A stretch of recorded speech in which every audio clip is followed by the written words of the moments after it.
जो लोग कुंभ नहाने नहीं जा पाए वो अपने सारे पाप अपनी पत्नी को बता दें, फिर देखिएगा आपकी पत्नी आपको घर पे ही धो देगी। मेरे घर वाले भी कुंभ नहाने नहीं जाने दिए। मैंने पूछा इसका कारण, तो बोले कि पहले पाप बताओ फिर जाने देंगे।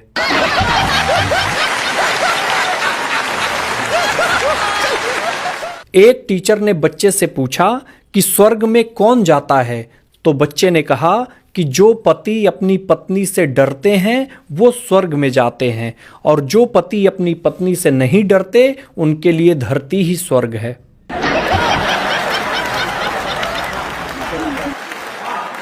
भाई साहब, हम लोग तो धन्य हो गए। हम वो पीढ़ी हैं जिसने इगोला पर, भूकंप, नोटबंदी, लॉकडाउन, कोरोना, रामलला मंदिर और 144 साल बाद महाकुंभ सब देख लिए। अब तो बस रिमोट कंट्रोलवा मिल जाए। पिछले दिनों एक पत्नी ने पति से कहा कि ये जी एगो बात बताइए, ये पर्सनल सीक्रेट और टॉप सीक्रेट में अंतर क्या है। पति ने दिल छू लेने वाला जवाब दिया। पति ने बोला कि तुम मुझे पसंद हो, ये पर्सनल है, तुम्हारी सहेली मुझे पसंद है, ये सीक्रेट है, और तुम्हारी सहेली को भी मैं पसंद हूं, ये टॉप सीक्रेट है। इसके बाद पति नहीं मिल रहा।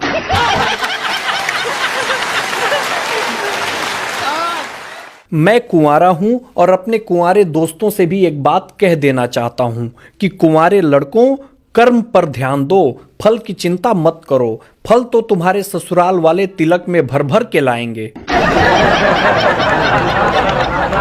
भाई साहब, समय समय की बात है। एक समय था जब लोग ज्वेलरी छुपाते थे, फिर एक समय आया जब लोग सैलरी छुपाने लगे, और अब गैलरी छुपाते हैं। पिछले दिनों एक बाप ने बेटे से बोला कि बेटा मम्मी कहाँ गई हैं। तभी बच्चे ने बोला कि पापा प्राकृतिक रचना छेड़छाड़ केंद्र गई हैं। तभी पिताजी ने बोला कि बेटा ये कोई सांस्कृतिक संस्था है क्या। बेटा बोला, अरे पापा ब्यूटी पार्लर।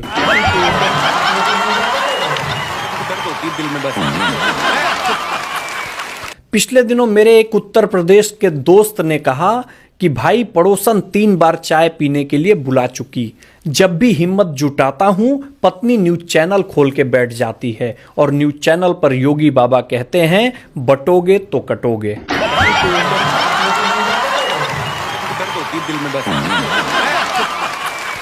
पिछले दिनों टीचर ने बच्चे से पूछा कि बेटा अगर लड़कियां पराया धन होती हैं तो लड़के क्या होते हैं। बच्चा बोला कि सर लड़के चोर होते हैं। टीचर बोले कैसे। बच्चा बोला क्योंकि चोरों की नजर हमेशा पराये धन पर होती है।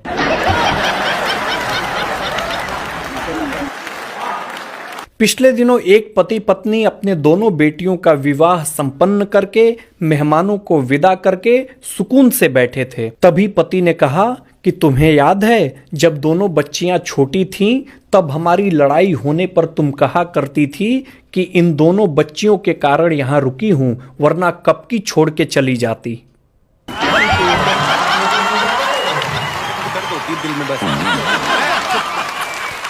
अभी अभी फरवरी बीता है। आशिकों के 7 दिवसीय महोत्सव का कार्यक्रम बीता है। इसी 7 दिवसीय महोत्सव में एक दिन मनाया जाता है प्रपोज डे के बारे में। आपको पता है कि लड़कियां इसलिए भी प्रपोज नहीं करती पहले क्योंकि एक बार शूर्पणखा ने भी प्रपोज डे मनाने की कोशिश की थी।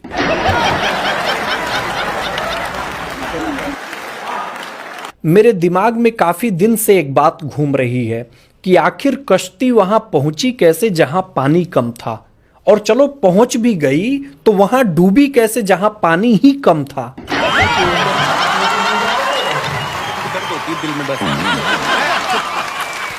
भाई साहब, मेरे सच्चे प्यार के सिर्फ 2 गवाह थे, एक वो और एक उसकी दादी।